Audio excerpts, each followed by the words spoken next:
Yo, it's that really weird Wednesday in between Christmas and New Year's right now, but we still have things to talk about. Used Teslas losing their charge, EVs ditching brand loyalty rules, and the most popular Christmas gifts. I go, the people really want to know who I is and we're going to solve that problem once and for all. I don't know if you knew this, but I was in automotive news this year. I got mine. Hold on, I got to fill it up. Oh, he just poured the water in there. Unbelievable. Hey, just speaking of this year, if you are an avid listener, an avid watcher, an avid reader, we figured we have to participate in the year-end kind of thing that everybody does, but we got a couple spins on it. The lists, the most, the best, the superlatives, that type of thing. So we're going to be rolling that out the next couple of days in the podcast, in the email, on social media. We got a few different lists, a few different superlatives that might just help you out. Take a little trip down the 2022 memory. And we want to know what you think. So if you disagree with us, let us know. Because we had a little powwow yesterday. And we're like, okay, let's get some quick thoughts. This would be like the one time that I had a history class in like early high school, and I had to do a thing on the 90s, of which I was a kid of the 90s. And the teacher at the end was like, why didn't you do this, and this? And I was like, it was only 10. Normal. All I could do was 10. It was a lot. I got to say, it was a lot harder than I thought it would be. Like, yeah, let's do top 5 lists. Let's do best, worst. And I was like, how do we pick? All of a sudden, you were like, it's easier if you do like the top 50, right? Because easy. Yeah, you just list everything. When it's 5, people are like, oh, those are really the 5 most important things to you. Like, too early for that word. Brian Ortega says superlatives. Hey, too early for that word. I know this morning. It's best, worst, most likely. That's a superlative, Brian. It's okay.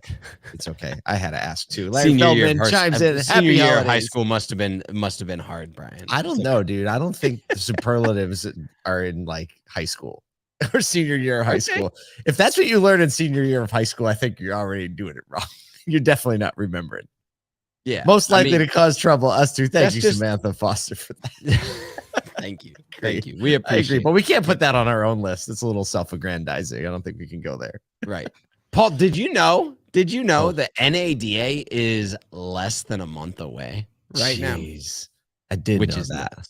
I did know that because you're starting to get like the emails like, make sure you're registered, and you're seeing all the action starting to really ramp up. Like as soon as Christmas hit, you look at their social accounts and now it's like all eyes are on Dallas. And, every vendor's like, booth number 385. Yeah. Booth number 1, come see us. 675. Like, I know. I gotta ask. What else are you gonna put real quick? What else are you gonna put? You gotta put something. I know, but like, how many people are gonna be like, okay, I'm writing down 3,843. I'll find that one at the show, no problem. 0.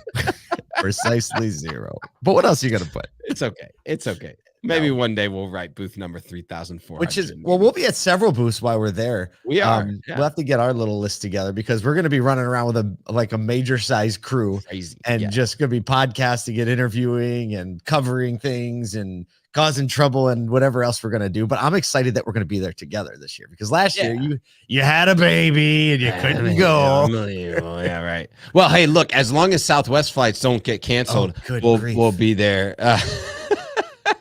I took my first Southwest flights ever this year, and I was so excited. Like my expectations were so high, and let's just say I had $150 credit voucher from my first flight.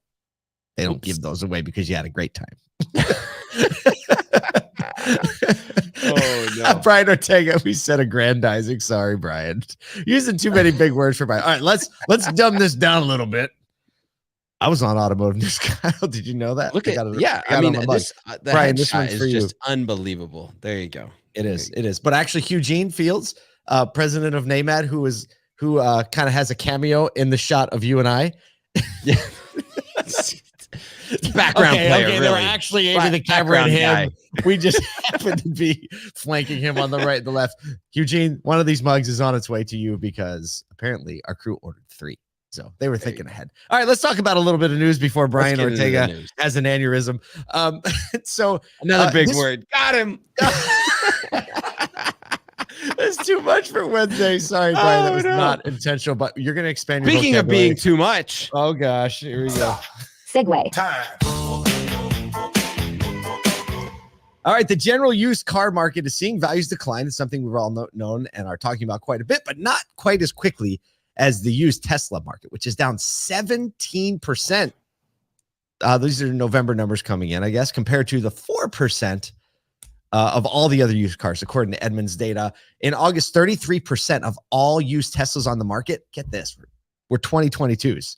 Current model year. A third of all the Teslas on the market were current model years, and they were being flipped for profits of 10,000, 12,000, while other brands, only 5% of the cars on the market were of the same model year. So a massive difference, and you look at gasoline prices, Tesla increasing their output, EV competition, all that stuff is really driving down this price of the used cars. And, they've recently, again, doubled their discount. We didn't talk about this yesterday because their don't call it a discount of $3,500 is now $7,500 to match the EV tax credit, because people who have ordered Teslas might not be taking them. And now the people, anyone who had a Tesla was going to be delivered was like, hey, I'll take delivery. Why? Because I can flip it if I want. Right. This Reuters article, a guy named Craig Profit, I didn't really get his last name until right now.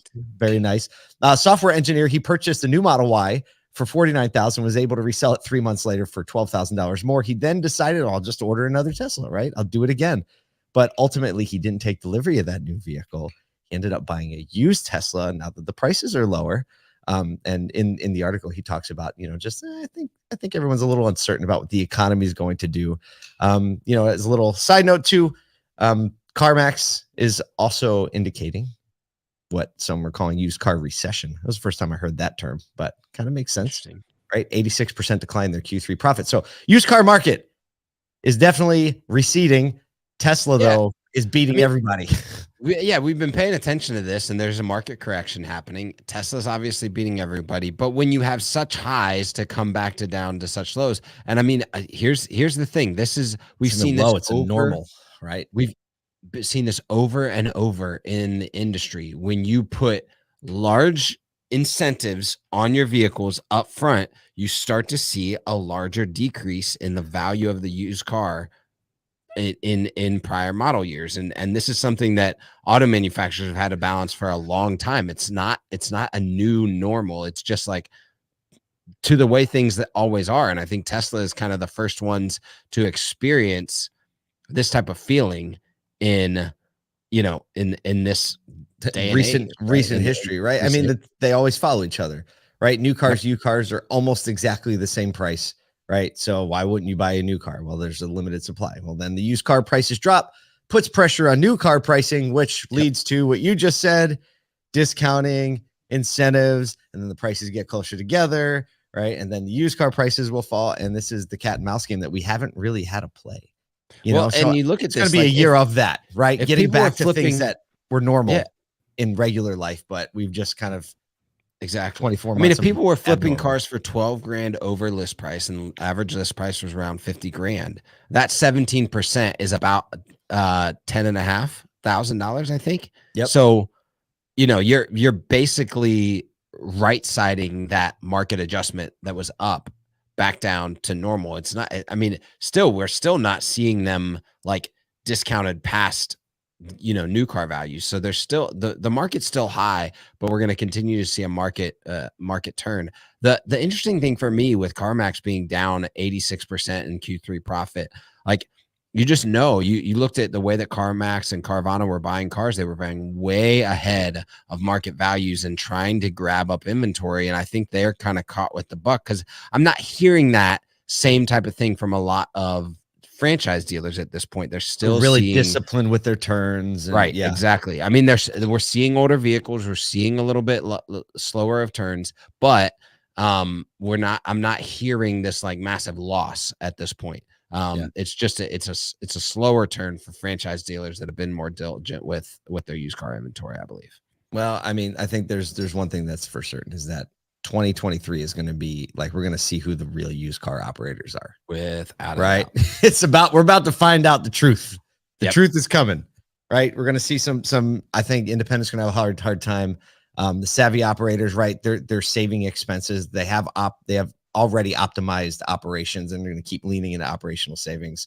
And hey, you fly high, fly a little too close to the sun, right? It's going to come back and get you, and just happens to happen all at once. And as much as you try to like stay away from it, it always, if you could predict when it was going to happen, right, we'd all be rich. Yeah, I mean, we've been trying to predict when this is going to happen for 9 months, and it's finally coming. So we'll see. Yeah, that's true. Well, speaking of EVs, Stop.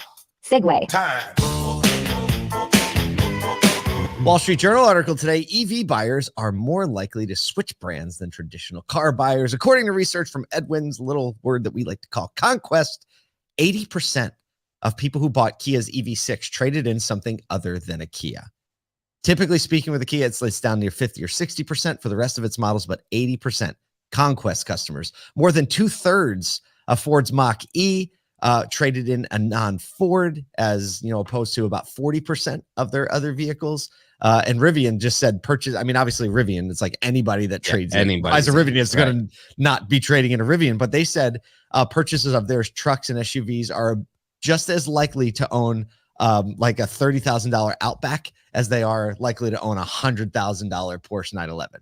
So it's like all rules are off when it comes to EVs, right? Really driven by availability, right? Well, it's availability. It's like, oh, hey, look, if my brand that I currently support doesn't make the EV or doesn't make the EV style that I want, doesn't have it, doesn't work. Yeah, it doesn't, or doesn't even have it available, but I want to move to that type of vehicle. I'm going to move to that type of vehicle. And it's that opportunity to just be experimental. And if people are willing to be experimental with brands like Rivian and Tesla and VinFast and those, then they'd be experimental with the rest of the OEM brands. So for me, this is like all the more reasons to stay connected to your customers, to stay connected to your client base, because you never know when they're going to switch or want to switch, and you got to be in front of them at the right time, right place.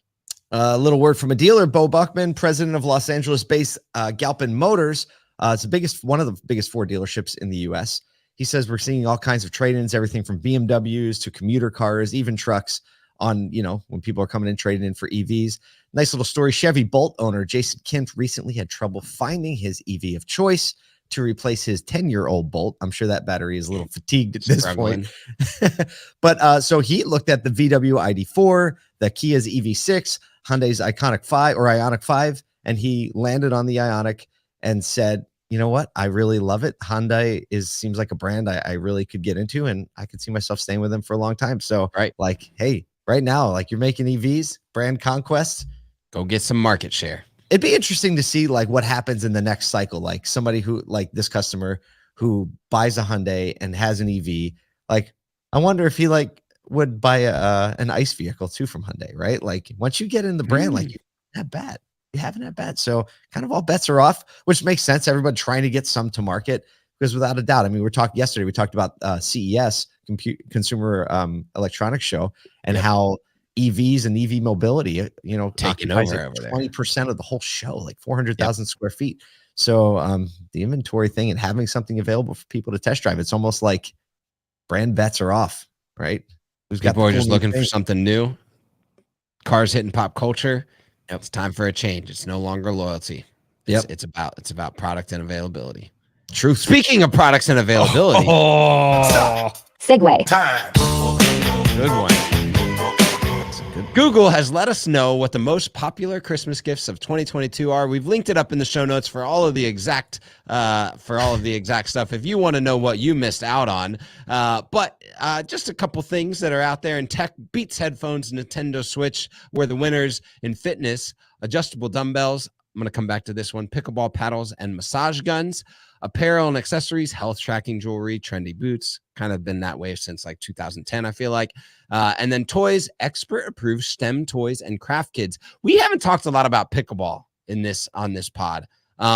No, I guess we haven't. We talked about it way back when it first started kind of hitting and saying, hey, look, dealers, if you're looking for some inexpensive ad space, pickleball arenas it may be the way to go. I don't know. I think Beaver Toyota's I think he's digging out a pickleball court as we speak. Right. Literally right now. It's in the backyard. That'll be a great addition to Beaver Toyota. Oh, man. What a right nuts thing.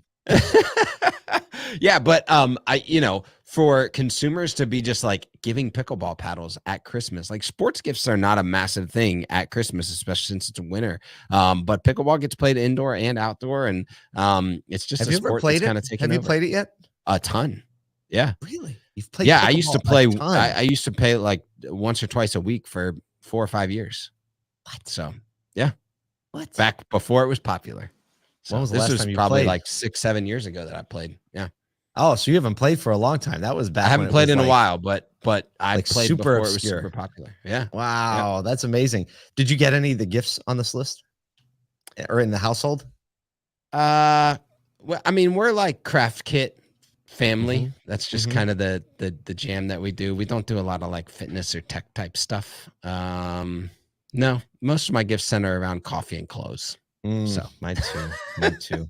Isaac, our show producer, says definitely don't know how Lego didn't get on this list because it is not the most popular just in your world, man. Yo, in my world, we got, I'm not kidding you, 10 Lego sets between 2 kids. There you go, Isaac. There you go, There Isaac. it is. There Let's it see. is. I We love it. on this list, we didn't get any of that. I did get a massage gun. I didn't ask for it. My wife was just like, you always seem to like, I wonder if those things are any good. Like when we walk by one in like Costco. So I got one. Actually, it's not bad. It's not bad. It's not bad. I never tried it. Health checking, trendy boots. I think the fun part about this whole search list is that these are gifts that people search, right? So you have the STEM toys and the craft kits for kids. That's definitely not what kids ask for. They're all up there in the Nintendo Switch. This is all the aunts and the uncles and the grandparents be like, what should I get? My kids are like, oh, something to make them smarter, right? Yes, like, that's what I looked at this result. I was like, that is not the kids searching. That's the aunts and the uncles searching to like, hey, here's this magnetic Lincoln Logs thing that you can have. Oh, but either way, I mean, look, it's Wednesday. It's the week between Christmas and New Year's. There's a lot of people in the auto industry out on the hunt and on the grind. So if you're those people, we're with you on the hunt and on the grind. We're going to be dropping a lot of content this week. Check it out. Let us know what you think. And for those of you who are taking a break, no judgment here, but you better be ready for 2023 because it's going to be one.